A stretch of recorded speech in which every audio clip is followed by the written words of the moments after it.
Hi hello welcome to our YouTube channel. సాయంత్రం సూర్యుడు అస్తమించే సమయంలో చీకటి పడే ముందు వచ్చే ఆ కొన్ని నిమిషాల కాలం ఎంత ప్రశాంతంగా ఉంటుందో కదా. కానీ అదే సమయంలో ప్రకృతిలో ఒక తెలియని భయం, గాలిలో ఒక వింత నిశ్శబ్దం కూడా దాగుంటుందని మీకు తెలుసా? మనం చిన్నప్పుడు పెద్దలు గడప దాటి బయటకు వెళ్ళకూడదని చెప్పినా ఆ సమయం వెనుక ఎంతటి భయంకరమైన రహస్యం ఉందో ఊహించగలరా? కేవలం ఒకే ఒక్క శాపం ఒక గ్రామం మొత్తాన్ని ఎలా అతలాకుతలం చేసింది, చావు కేకలతో ఎలా వణికించింది అనేది వింటే మీ ఒళ్ళు గగ్గురు పడవటం ఖాయం. గుండె గట్టిగా చేసుకోండి, ఎందుకంటే ఈ రోజు మనం మాట్లాడుకోబోయేది ఇండోనేషియా దేశానికి చెందిన అత్యంత భయంకరమైన ఒంటరి రాత్రుల్లో మిమ్మల్ని నిద్రపోనివ్వని ఒక అద్భుతమైన హారర్ చిత్రం. అదే వాక్తు మాగ్రిబ్. మరి స్టోరీలోకి వెళ్ళిపోదామా?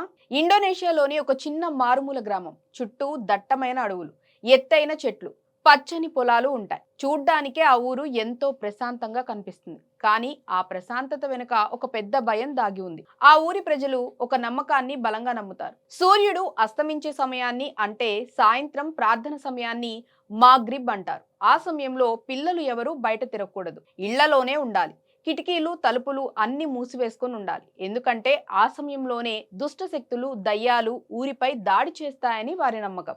ఇక ఈ గ్రామంలో ఆది, సమన్ అనే ఇద్దరు చిన్నపిల్లలు ఉంటారు. వీరిద్దరూ చాలా ప్రాణ స్నేహితులు, కానీ చదువులో కాస్త వెనుకబడి ఉంటారు. వీరికి క్లాస్మేట్ అయిన ఆయు అనే ఒక అమ్మాయి ఉంటుంది. ఆయు చాలా తెలివైంది, పద్ధతి గల అమ్మాయి.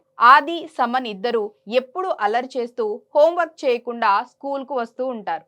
ఆ స్కూల్లో వారికి పాఠాలు చెప్పే ఉపాధ్యాయురాలి పేరు శ్రీమతి ఊలన్.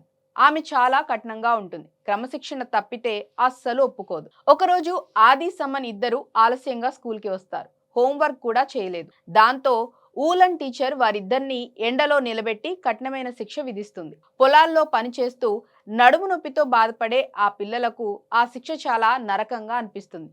ఊలన్ టీచర్ మీద వారి మనసులో తీవ్రమైన కోపం, ద్వేషం పెరుగుతుంది.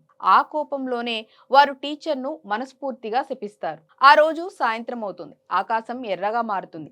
మాగ్రిబ్ సమయం దగ్గర పడుతోంది. ఆది, సమన్ ఇద్దరు ఊరి చివర పొలాల గుండా నడుచుకుంటూ ఇంటికి వెళ్తున్నారు. ఇక వారి మనసులో టీచర్ మీద ఉన్న కోపం తగ్గలేదు. సరిగ్గా మాగ్రిబ్ ప్రార్థనల శబ్దం వినిపించే సమయంలో సమన్ కోపంతో గట్టిగా అరుస్తాడు. ఆ ఊలన్ టీచర్ చచ్చిపోతే బాగుండు, ఆమె ఇప్పుడే ప్రాణాలు కోల్పోవాలి అని శపిస్తాడు. ఆది కూడా దానికి మద్దతిస్తాడు. చిత్ర విచిత్రంగా సరిగ్గా అదే సమయంలో ఊలన్ టీచర్ తన మోపెడ్ పై ఇంటికి వెళ్తూ ఉంటుంది. అడవి మార్గంలో వెళ్తున్న ఆమెకు ఒక వింత భయం వేస్తుంది. గాలి వేగంగా వీస్తుంది. హఠాత్తుగా ఆమె మోపెడ్ ముందు ఒక వింత రూపం ప్రత్యక్షమవుతుంది. భయంతో ఆమె బండిపై నియంత్రణ కోల్పోయి ఘోరమైన ప్రమాదానికి గురవుతుంది.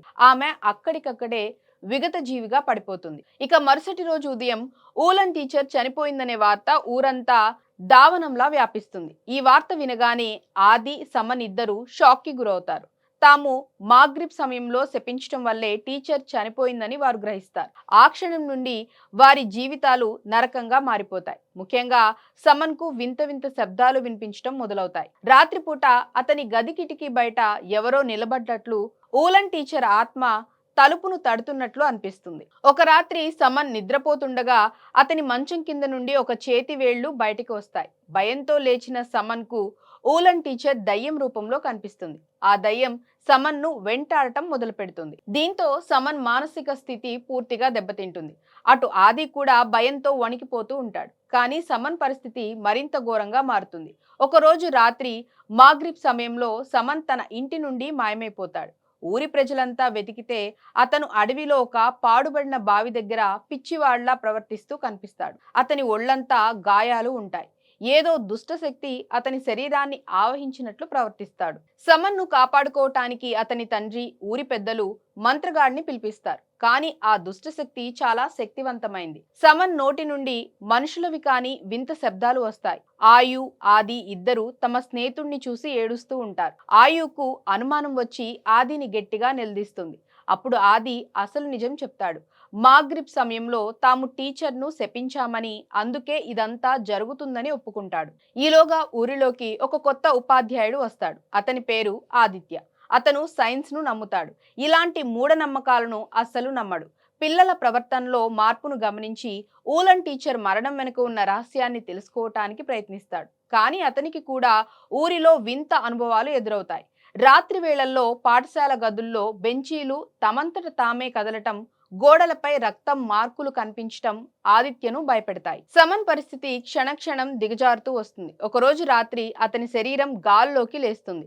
అతని కళ్ళు పూర్తిగా నల్లగా మారిపోతాయి. అందరూ చూస్తుండగానే సమన్ తన నాలుకను తనే కొరుక్కొని అత్యంత భయంకరమైన పద్ధతిలో ప్రాణాలు వదులుతాడు. సమన్ మరణం ఊరిని తీవ్ర దిగ్భ్రాంతికి గురిచేస్తుంది. కానీ కథ అక్కడితో ముగియదు. సమన్ చంపిన ఆ దుష్టశక్తి ఇప్పుడు ఆది వైపు తిరుగుతుంది. ఇక ఆది ఇంటి చుట్టూ రాత్రిపూట నల్లటి నీడలు తిరగటం మొదలవుతాయి. అతని తల్లిదండ్రులు ఎంత ప్రార్థనలు చేసినా ప్రయోజనం ఉండదు. ఆదికి ప్రతి చోట సమన్ ఆత్మ, ఊలన్ టీచర్ ఆత్మ కనిపిస్తూనే ఉంటాయి. ఆయు తన స్నేహితుడు ఆదిని ఎలాగైనా కాపాడుకోవాలని అనుకుంటుంది. ఆమె ఊరి పెద్దల సహాయంతో అసలు ఆ మాగ్రిబ్ సమయంలో ఏం జరుగుతుందో తెలుసుకోవటానికి పాత గ్రంథాలను పరిశీలిస్తుంది. ఆ ఊరిపై వందల సంవత్సరాల క్రితం ఒక శాపం ఉందని, మాగ్రిబ్ సమయంలో మాట్లాడే ప్రతి చెడు మాటను ఒక పిశాచి నిజం చేస్తుందని, దానికి బదులుగా ఆ మాట్లాడిన వారి ప్రాణాలను తీసుకుంటుందని తెలుసుకుంటుంది. ఇప్పుడు కథ క్లైమాక్స్ కు చేరుకుంటుంది. ఆ రోజు కూడా సాయంత్రం అవుతుంది. ఆకాశం ముదురు ఎరుపు రంగులోకి మారుతుంది. గాలిలో శవాల వాసన వస్తున్నట్లు ఉంటుంది. ఆది భయంతో తన గదిలో దాక్కుంటాడు. కానీ ఆ దుష్టశక్తి అప్పటికే అతని ఇంట్లోకి ప్రవేశిస్తుంది. ఆది తల్లిదండ్రులు ఎంత అడ్డుపడినా ఆ శక్తులు వారిని పక్కకు విసిరేస్తాయి. ఆది ప్రాణాల కోసం అడవి వైపు పరిగెడతాడు. ఆయు, టీచర్ ఆదిత్య కూడా ఆదిని రక్షించటానికి అతని వెనుక పరిగెడతారు. చీకటి పూర్తిగా ముసురుకుంటుంది. అడవిలో ప్రతి చెట్టు వెనుక నుండి వింత నవ్వులు, ఏడుపులు వినిపిస్తూ ఉంటాయి. ఆది ఒక పాత చర్చి లేదా మసీదు లాంటి శిథిలాల దగ్గరకు చేరుకుంటాడు. అక్కడే ఊలన్ టీచర్, సమన్ ఇద్దరు భయంకరమైన దయ్యాల రూపాలు ఆదిని చుట్టుముడతాయి. ఆది ఏడుస్తూ నన్ను క్షమించండి, నేను తప్పు చేశాను అని గట్టిగా అరుస్తాడు. ఆయు అక్కడికి చేరుకొని ఆది చేతిని పట్టుకోవటానికి ప్రయత్నిస్తుంది. కానీ ఆ దుష్టశక్తి ఆయును వెనక్కి నెట్టేస్తుంది. టీచర్ ఆదిత్య దేవుని ప్రార్థనలు చదవటం ప్రారంభిస్తాడు.